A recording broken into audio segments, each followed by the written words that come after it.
G'day, I'm Charlie Pryde. And I'm Jennifer Pryde. Welcome to our YouTube channel, Pride of the Villages.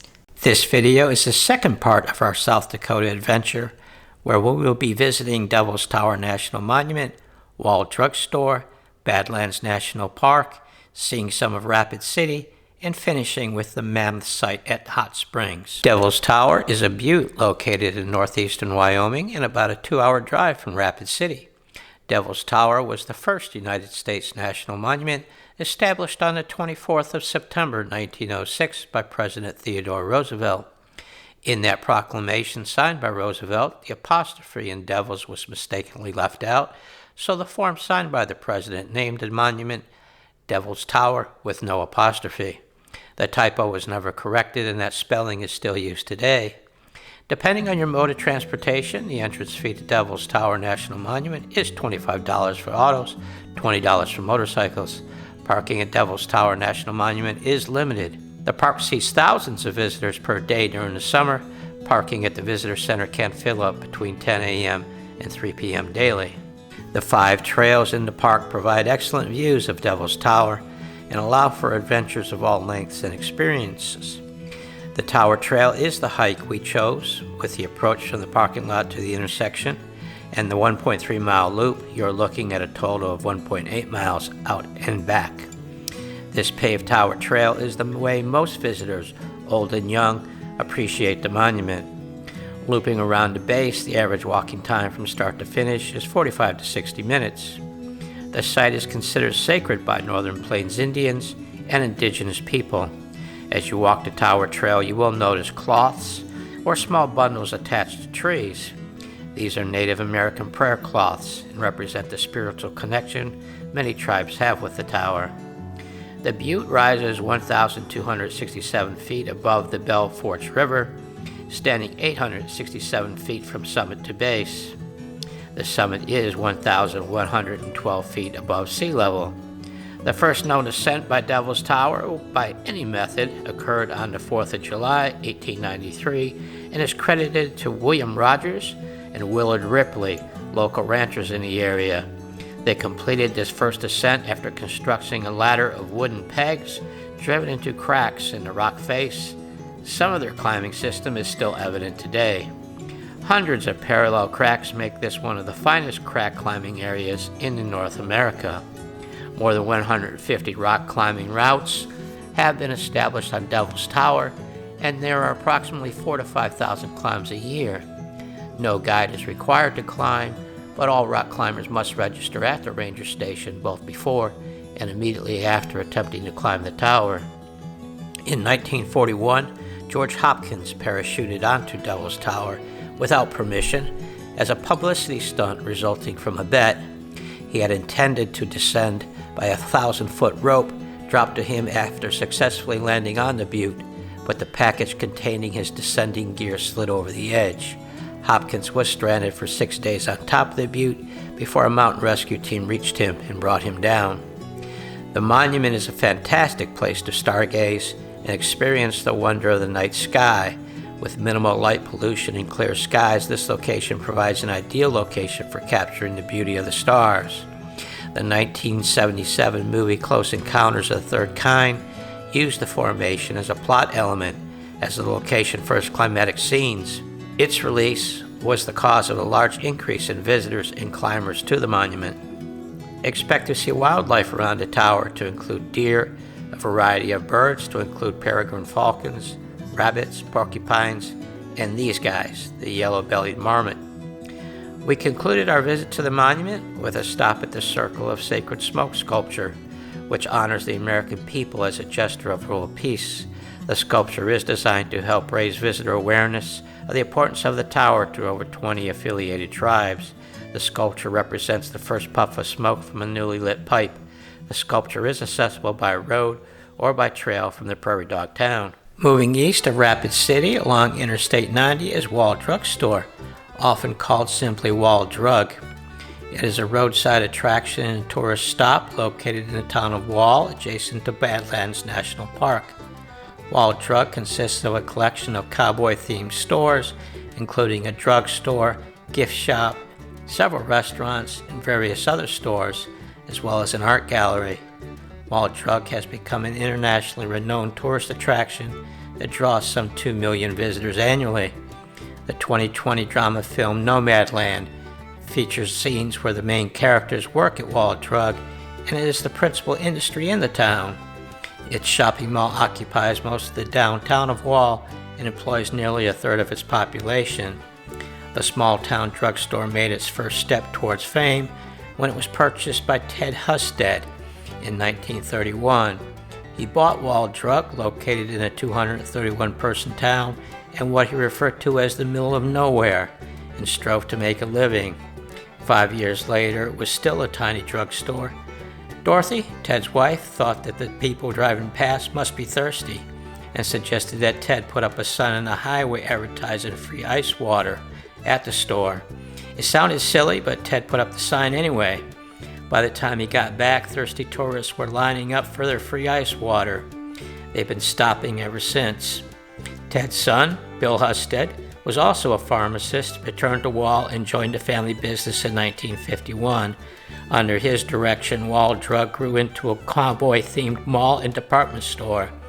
Wild Drug earns much of its fame from its self-promotion. Billboards advertising the establishment can be seen for hundreds of miles throughout South Dakota and the neighboring states. To date, Wild Drug still offers free ice water, but as they have become more popular, they now offer coffee for 5 cents as well. They have an indoor cafeteria and a kitchen that makes some outstanding donuts and fudge. How's that donut? Oh, so good. Pillowy, soft, just so moist. Wild Drug has over 300 original oil paintings in its Western Art Gallery dining rooms.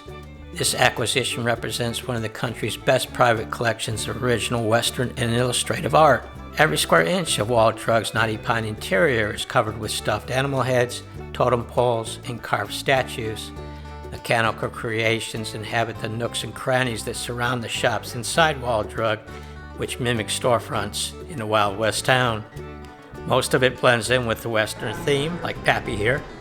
Hey there, partner. Yeah, I'm talking to you. Pappy here's got some wisdom for you. Maybe we can work out a deal. But I'm not sure about Zoltar. I am Zoltar, the great gypsy, and I can see your fortune. Come see it too, no? A life-size T-Rex roars every few minutes from behind a Jurassic Park-style electric fence, guarding a long hallway gallery that displays Wild Drug's many framed awards, press clippings, and historic photos.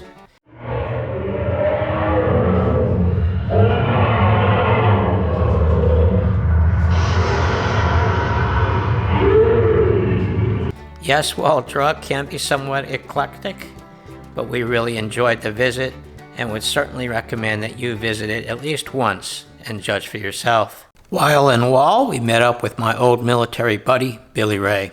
He lives in South Dakota and was our tour guide for visiting the Badlands National Park, which is located just south of Wall.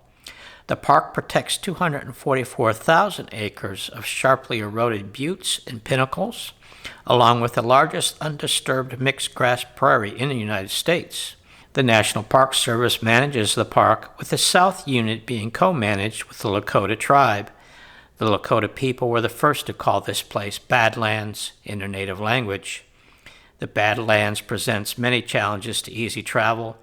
When it rains, the wet clay becomes slick and sticky, making it very hard to cross. The jagged canyons and buttes that cover the landscape also make it hard to navigate. The winters are cold and windy, the summers are hot and dry, and the few water sources that exist are normally muddy and unsafe to drink. These factors make the land difficult to survive in, and evidence of early human activity in the Badlands points to seasonal hunting rather than permanent habitation. Today's landscape is dramatically different from the forests and savannas that covered this area millions of years ago. In fact, the Badlands strata records approximately 75 million years of Earth history. Past marine, nearshore, and terrestrial environments are all reflected in the sedimentary rocks exposed in the park. And since the mid-1800s, the vast abundance of fossils found here have fascinated paleontologists and the public alike. Today, about 1 million campers, hikers, backpackers, and fossil enthusiasts visit the park per year. The Ben Raphael Visitor Center within the park is open year-round and offers a bookstore, special programs, and museum exhibits. The White River Visitor Center in the park's south unit is open seasonally and offers information about the region's Lakota heritage. The Badlands Loop Road is a 27-mile meander through the formations accessed from either of the two northern park entrances. Hiking is a popular activity in the park with trails as short as 400 yards to as long as 10 miles. Badlands National Park has an open hike policy, meaning that you are allowed to hike off trail. Just ensure that you're prepared for the weather conditions and stay at least 100 feet from wildlife. Speaking of wildlife, bison and bighorn sheep, once hunted to depletion in the area, were reintroduced, and the bison herd has grown to over 1,200 animals, and the bighorn sheep to several hundred. The endangered black-footed ferret was reintroduced and is thriving with the expanded prairie dog population as its main food source. We have not featured the black-tailed prairie dog as of yet, although there was a great number of them in Custer State Park, Devil's Tower National Monument, and the Badlands National Park. Stopping at this ranch store just outside the national park, we had a chance to observe many of them outside their burrows. Prairie dogs live in colonies, and the size of the colony may range from low digits to several thousands of individuals. These animals are highly social, as we observe them playing and grooming. Some scientists assert that prairie dogs use a sophisticated system of vocal communication to describe specific predators. According to them, prairie dogs' calls contain specific information to what the predator is, how big it is, and how fast it is approaching. Perhaps the most conspicuous prairie dog communication is the territorial call, or jump yip, display. In all, the ranch store was a very interesting stop on our Badlands tour, and a special thanks to my good friend Billy Ray for showing us all of it. I mentioned in our Part 1 video that we stayed in Rapid City at a hotel that was easy access to I-90 and the sites we planned to visit. We did not spend a lot of time in Rapid City itself, except to eat at some restaurants and do some shopping. Rapid City does have a unique nickname in that it refers to itself as the City of Presidents. This is due to the series of life-size bronze statues of our nation's past presidents along the city's streets and sidewalks. The City of Presidents project began in 2000, and 6 different artists sculpted the 40-plus bronze statues. These statues add to honor the legacy of the American presidency, considering that Mount Rushmore is not far from here. Also in Rapid City is this stave church. So how did this come about, being in the Black Hills of South Dakota, thousands of miles from Norway where this type of architecture and construction originated? This was the vision of Dr. Harry Gregerson, along with some generous donors and a work by some very skilled wood carvers. Since many of the original settlers of the Dakotas and surrounding states were Norwegian Lutherans, the idea was suggested a chapel be built in the style of the original stave church.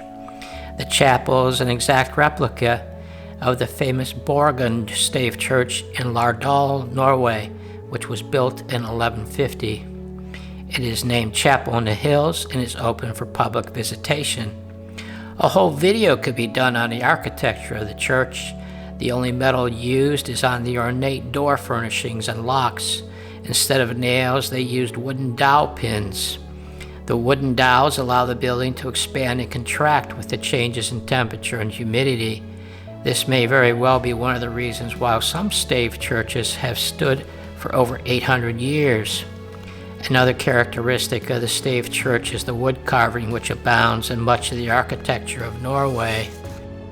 There is also a log cabin on the grounds that was built in 1876 by Edward Nielsen, a Norwegian immigrant gold prospector. It was moved to the chapel grounds and is now a museum and home to many Scandinavian antiques. This is an authentic grass-roofed staber or storehouse and was built in Norway, shipped to Rapid City, and reassembled.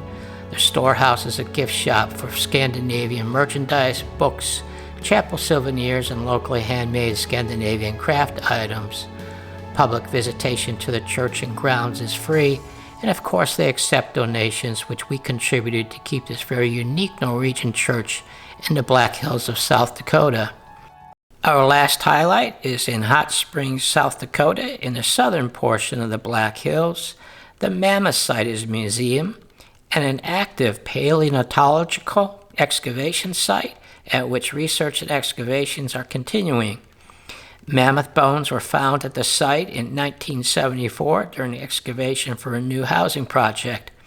After fully understanding the significance of the find, a museum and building enclosing the site were established.